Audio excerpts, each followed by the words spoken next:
So, you see it online, you feel it when you talk to friends and family. It's as if every single person is just so much further ahead in life than you are. But I'm here to tell you about 7 signs that you are actually doing well financially, even if it doesn't feel like it. And if you're new around here, hi, I'm John of John's Finance Tips. And this is the channel we dedicate to talking all things money, making, saving, investing. And today's money topic we're gonna be talking about is how you are actually in a better position with your money than you might think. Number 1, you have an emergency fund set aside of at least $1,000. Now, this one might seem trivial, but just by having money to cover things like a random car breakdown or any other miscellaneous expense that comes out of nowhere, you're already doing better than 50% of Americans. Because as this stat would say, over 50% of Americans don't have $1,000 set aside to cover any sort of unexpected emergency. And personally, I would say the $1,000 in an emergency fund should be a baseline. If you really want to strive to achieve and succeed,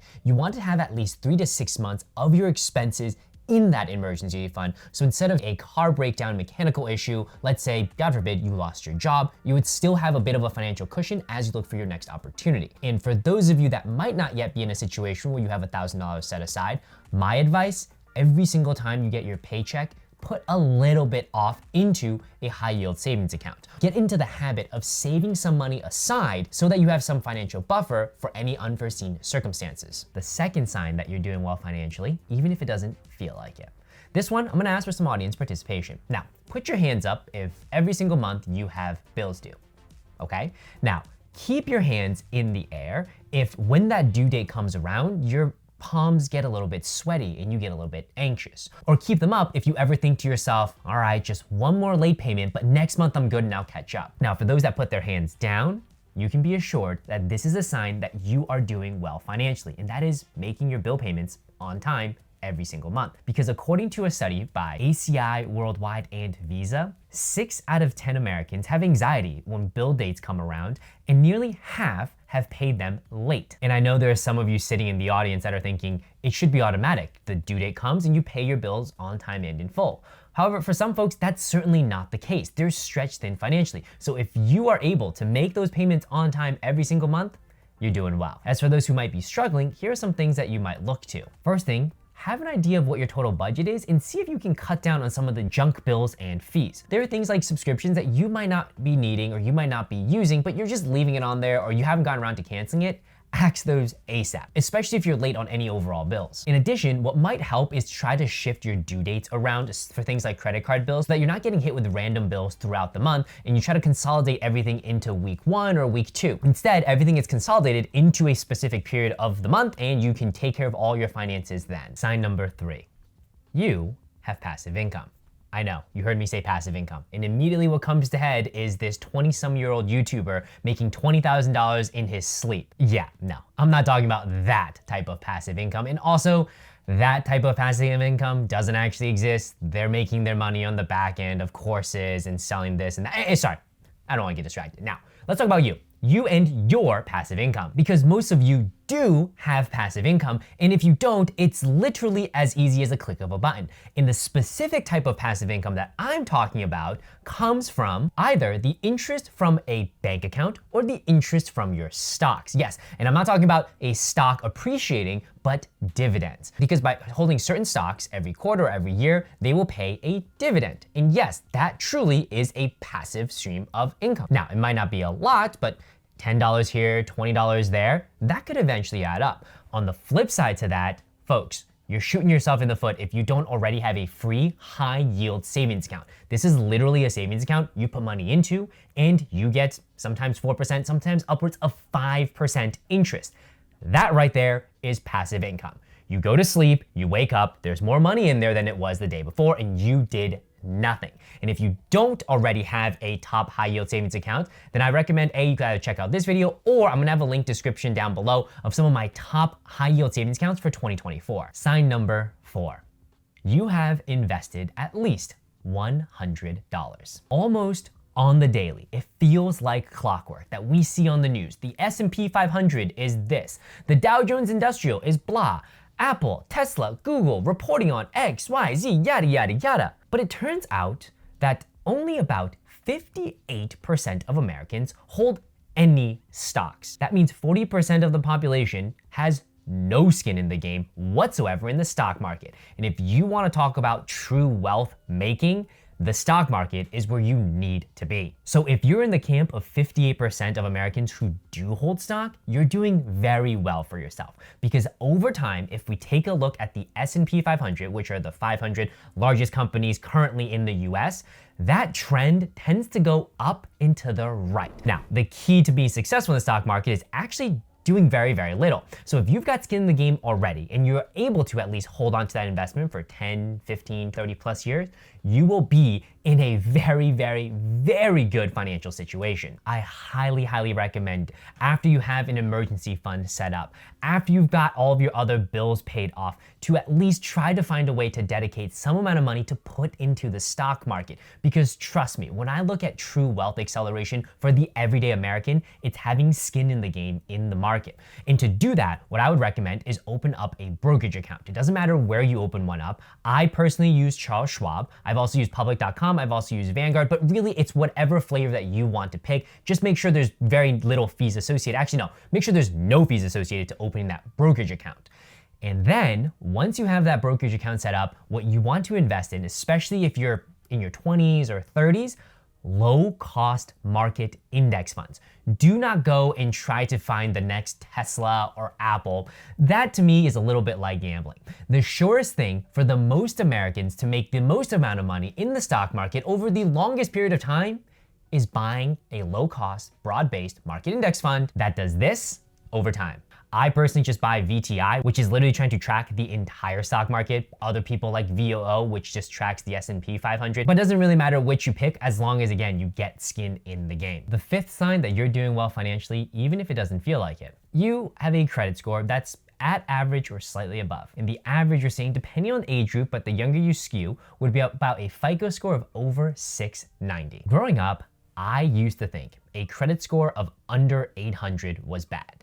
Which meant I also used to think that getting a good credit score was next to impossible. I mean, how many people do we really know that have 800 plus credit scores? However, it turns out for the average American, if you skew on the younger side, let's say Gen Z or so, you're in that 680, 690, that's an average credit score. For those who are a little bit older, maybe millennial, Gen X, you're in the low 700s, 709 to like 720, 730. And both these numbers are just looking at the average credit score, which means 800 is by no means average. That is well above average. Now, if you have a credit score that's that strong, kudos to you. However, if your credit score is just at the average or slightly above or just slightly below, you're doing perfectly fine financially. Because by having a solid credit score, it's a couple of indicators. The first is it tells lenders that you're financially responsible. What that would then mean is when you go get an auto loan or a home loan, you get better interest rates.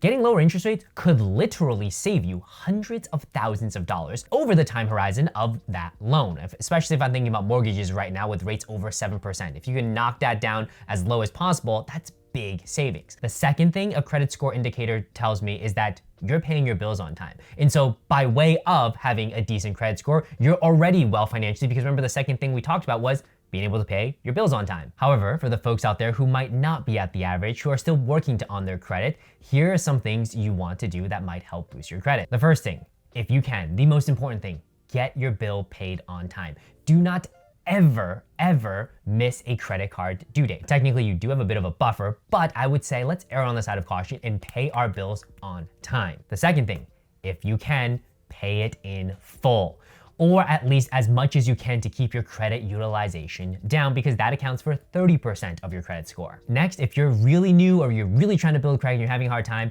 look to get a secured credit card or a student credit card. Typically, these have really no credit score requirements, and so pretty much anyone can open them. Now, the goal to getting a secured credit card and a student credit card isn't so then you can start go and spend flashy willy-nilly. No. The goal of those cards is to get the card, to build your credit, to learn how to use the card, and then you can graduate to talking about other higher cards with a little bit more of the bells and whistles. If you can, and you have a family member who has good credit, see if they might be willing to add you as an authorized user so you can inherit some of that and get a little bit of a boost as you start picking yourself up, working towards having better credit yourself. The sixth sign that you're doing well financially, you have a minimum amount of credit card debt.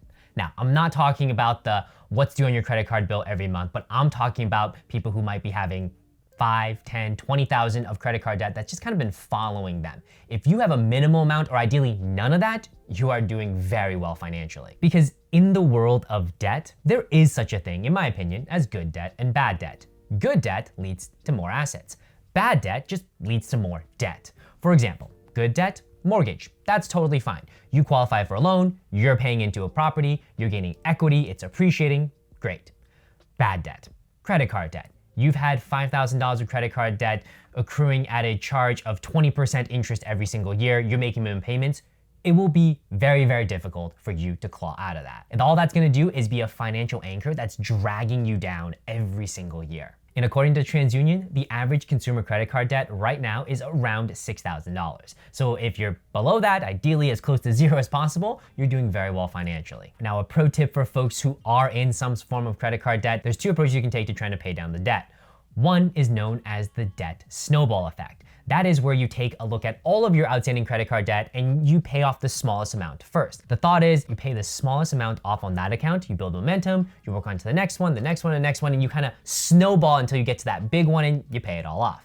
The other approach you can take is called the debt avalanche approach, where you look for the credit card that has the highest interest rate because that's charging you the most. You tackle that first, and then you go on to the next highest interest rate account, and so on and so forth until you fully managed it. In addition, I would say if you're doing either of those approaches, consider also looking at a 0% interest balance transfer card. So you take the credit card debt, you transfer it to a credit card that has no interest, but in the time that the promotion runs, which can be anywhere from 12 upwards of even 21 months, you pay that entire sucker off so you're not having to pay interest all along the way. That's one method certainly to layer on top of a debt snowball or debt avalanche approach. In the seventh sign that you're doing well financially, even if it doesn't feel like it. Let me get a show of hands if any of you have ever one day kind of had a daydream where your manager comes in, gives you an assignment, and you just look at them and tell them to pound sand. And when you say that, you have complete peace of mind knowing that if he were to fire you on the spot, you would be okay. But how would you know when that day comes? The day where you feel so financially secure that you don't even care whether or not you will be employed tomorrow.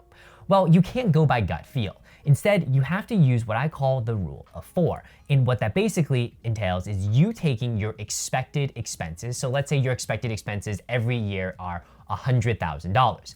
And then you divide that by 0.04. What that would get is a number, 2.5 million. And that's the amount of money that you need to have invested in the stock market in a low-cost broad-based market index fund where you can basically tell your manager to F off. That's also known as the retire early track. And I know, you're probably thinking, dude, I thought we were talking about being financially stable. Retire early? I know.